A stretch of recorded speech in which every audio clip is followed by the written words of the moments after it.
राज्य के 3 मंत्रियों के साथ मराठा नेता मनोज जरांगे पाटिल की हुई बैठक के भी बेनतीजा रहने पर अब फिर से विपक्ष ने मराठा आरक्षण को लेकर शुरू विवाद के लिए महायुति सरकार पर निशाना साधा है।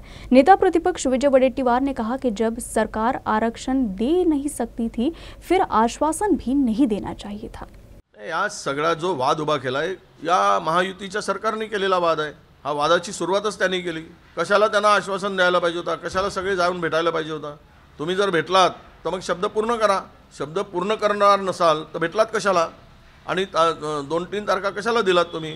पहिले दिली मुदत, दुसरी मुदत दिली, तिसरी मुदत 24ची ती आता संपत आहे।